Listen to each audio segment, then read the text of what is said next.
everybody. This is Coach Kayla coming at you with the Life Unlimited Coaching channel. And today I have the top 10 reasons why tracking calories didn't work for you. A lot of people will come to me and tell me this exact phrase. Well, I tracked my calories, it didn't work for me. Okay. And unfortunately, even if you tried other diets like keto or intermittent fasting or anything like that, the entire goal and the entire premise of all of those diets is that they put you into a caloric deficit without you realizing that you're in a caloric deficit, right? And calories exist, whether or not you believe in them. There's a reason the calorie labels are on food, right? It's been proven. It's been like there's science behind it, all the stuff, energy systems. I could get all sciencey, but I won't.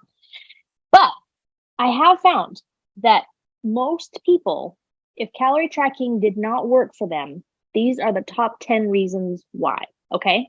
So number 1 is untracked bites, licks, and tastes, okay? So maybe you track all of your meals. You may track even all of your snacks, but then there's the occasional like eating 2 or 3 French fries off of your kid's plate. There's the licking the spoon when you're, stirring the spot of soup. There's like all these things where you're actually adding in calories that you're not accounting for. And it could be a lot of calories, it could be a little calories, but I mean, sometimes things add up. 3 Oreos is like 150 calories. So if you even just take like 1 Oreo and don't track it, it adds up, unfortunately. So that's number 1. Number 2 is you account for your exercise calories, okay? So if you ever have used a calorie tracking app like MyFitnessPal, they will allow you to like turn on exercise calories, meaning that when you go and do an exercise session, and let's say you burn 400 calories, it'll give you a bonus 400 calories, right, to eat for the day.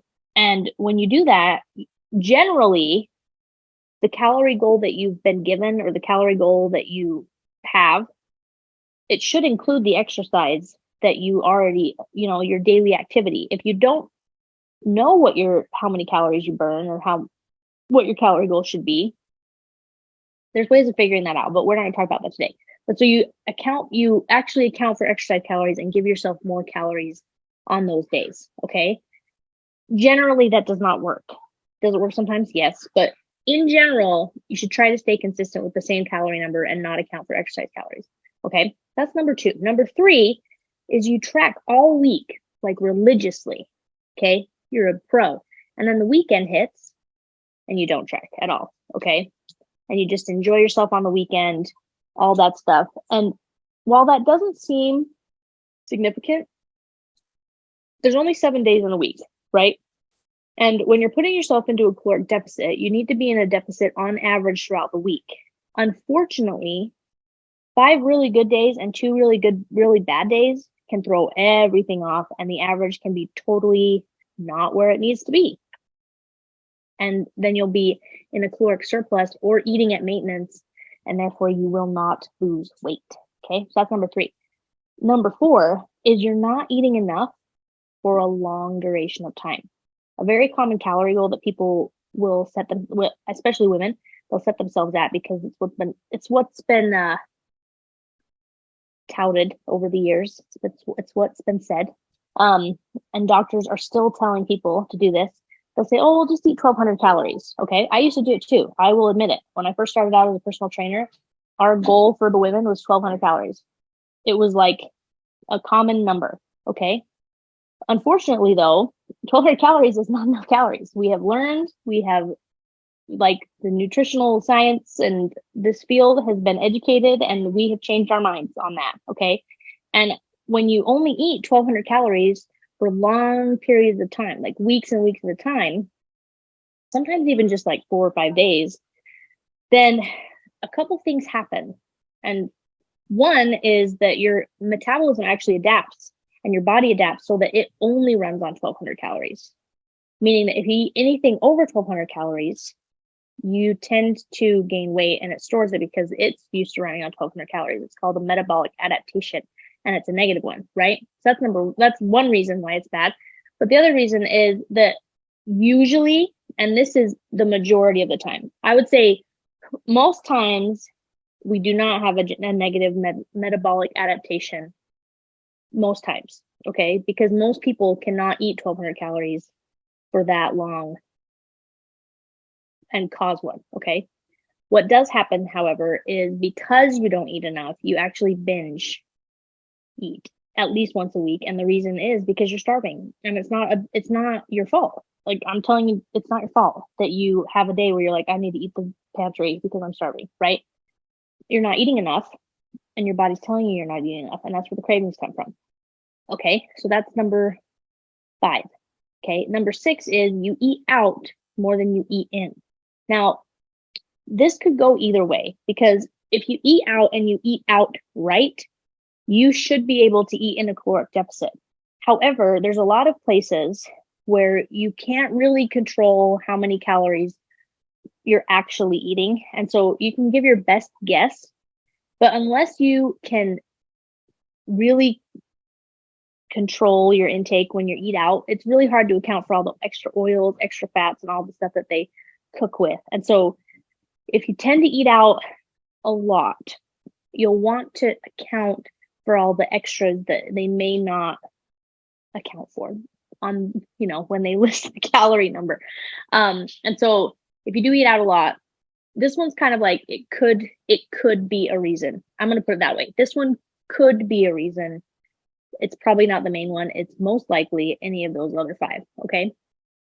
Number 7 is you eat non-single ingredient items more than single ingredient items. Okay. Now this is more for when you're cooking meals at home. If you're cooking meals at home, and when you're out to eat, really, too, the more you can eat single ingredient items, the easier it is to track. So if you're eating chicken, broccoli, and rice, all separate, then you can count the chicken very easily. You can count the broccoli very easily, and you can count the rice very easily. If you eat a chicken, broccoli, and rice casserole, we don't know. We don't know how much chicken, we don't know how much broccoli, we don't know how much rice. It makes things way more complicated, and you're less likely to be successful. 1, it's way harder to track, so it gets really frustrating really fast. And 2, like, you really have no idea how many calories you're eating, okay? Number 8 is maybe you're using measuring cups and spoons, or you're eyeballing things and you're just saying it's a fourth of a cup, right?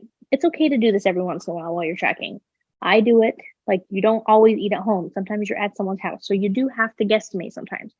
But if you are constantly doing this, I guarantee it's a reason that it's not working, okay? So the more accurate you can be when you're tracking your calories, the better.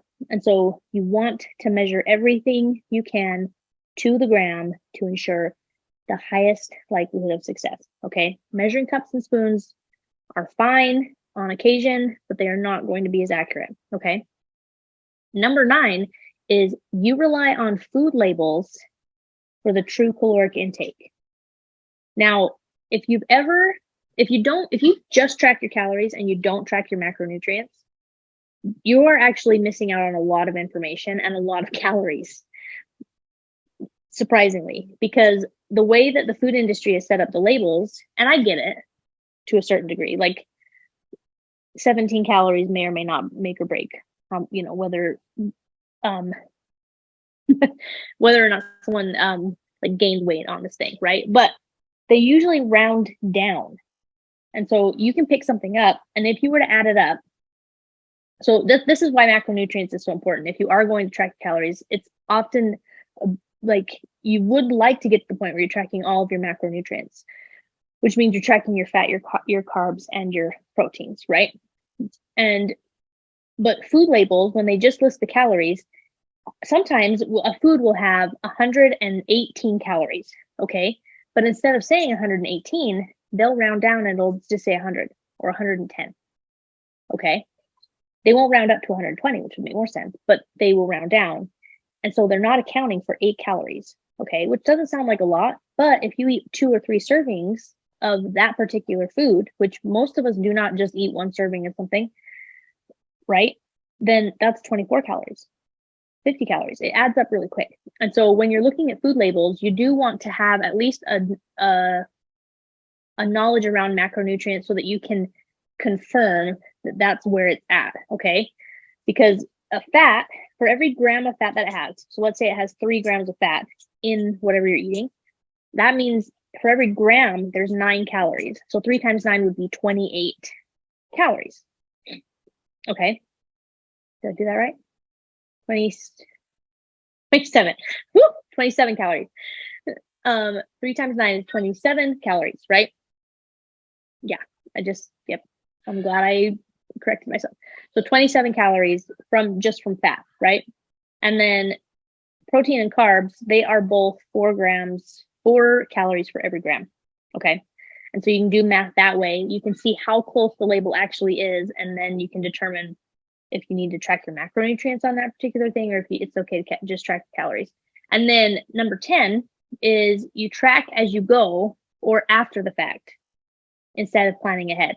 Okay. Now there's going to be situations where you run into this, and it's pretty unavoidable unless you're like super on top of it. Food is your number one priority throughout the day, and whatever. But there's going to be days, if you do this more often than you don't do it, then you're going to run into a problem, because first of all, you'll either get really annoyed and tracking will just be a chore, which is a part of the problem, or you just won't be tracking as accurately. Like I'll have clients where they'll track like for the day, but they'll do it at night and they'll put in everything they ate and try to remember, instead of putting it all in ahead of time, which is highly recommended, and then eating what you said you were going to eat, right? Or if you track like as you go and you just load your plate and then put it in, it's going to be less, like you're probably eating over your calorie goal every day. So hopefully this kind of helps you think, if you put yourself in that category where like, I can't lose weight tracking my calories, maybe this is one of the reasons why. Okay. Because it's been proven time and time again, and we know it works. And so as long as everything is functioning as it should, hormonally, metabolically, all of that stuff, which if you don't know if any of that is, obviously check out our other master classes. We just did a hormone one last month, and so next one we're going to do is it's a protein one. So but we do usually do a metabolic one in the fall. And also I'll definitely do that again this year. But as long as your hormones are in check and your metabolism isn't totally negatively adapted, this is going to work.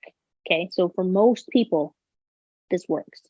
It's just making sure that you're doing it as accurately and as persistently as possible, and consistently, because sometimes you're doing it 5 days out of the week and not 2 days, right? But those are some reasons that I've seen it not work. So hopefully that provides some value and some clarity, and I will chat with you all later.